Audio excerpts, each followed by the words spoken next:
Good morning, everyone. This is Father Nate, missionary priest in Italy, and today is Thursday, December 28th of 2023. Today we celebrate the Feast of the Holy Innocents, Martyrs. And so today's Gospel comes to us from the Gospel according to Matthew, chapter 2, verses 13 through 18. When the magi had departed, behold, the angel of the Lord appeared to Joseph in a dream and said, "Rise, take the child and his mother, flee to Egypt, and stay there until I tell you. Herod is going to search for the child to destroy him." Joseph rose and took the child and his mother by night, and departed for Egypt. He stayed there until the death of Herod, that what the Lord had said through the prophet might be fulfilled. "Out of Egypt I called my son." When Herod realized that he had been deceived by the Magi, he became furious. He ordered the massacre of all the boys in Bethlehem and its vicinity, 2 years old and under, in accordance with the time he had ascertained from the Magi.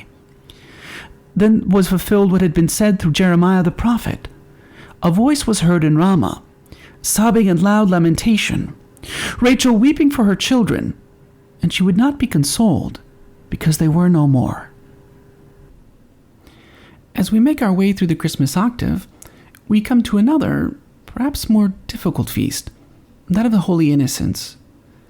Now, there's a lot we could say about this feast, like how it reminds us of the preciousness of life, and how no one is too young to bear witness to Christ and to his kingdom. But one of the most important thoughts we can consider is how the birth of Christ makes sense of innocent suffering. There's many mysteries in the world, and certainly one of the most difficult to understand is why the innocent suffer. It would seem that people should suffer because of their sins, but oftentimes we see this isn't the case.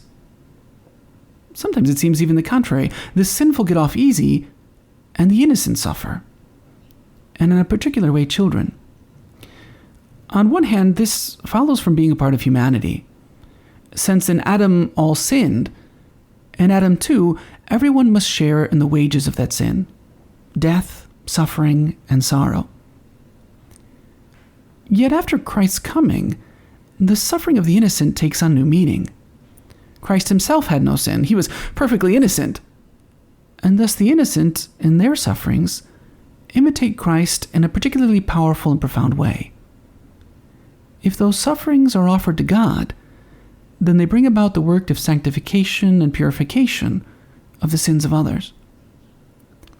As Blessed Carlo Gnocchi put it, every child who suffers is like a small, precious reliquary of the Christian redemption, which is brought about and renewed in time for the expiation of the sins of each day.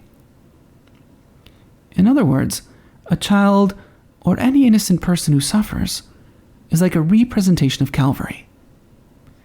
In their pains and sufferings, Christ is made present again, and particularly in their sufferings, grace can be obtained for the conversion and sanctification of many.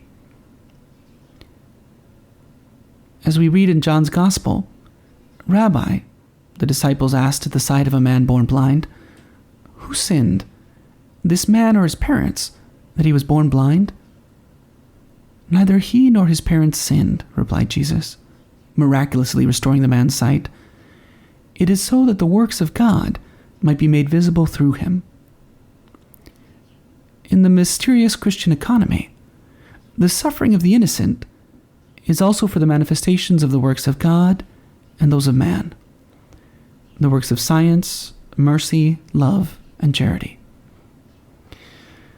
Today, let's pray through the intercession of the Holy Innocents and Mary, the Mother of God, for the grace to unite ourselves and our sufferings to Christ, and thus become participants in his work of redemption. Thank you so much for listening. If you enjoyed hearing the Gospel and homily, I invite you to share it with someone you know who may also find it rewarding, and also to subscribe to the Catholic Voice channel. Please see in the description below if you would like to receive a text message for each daily Gospel and homily. Please also keep our missionary priests throughout the world in your prayers. Thank you, and God bless.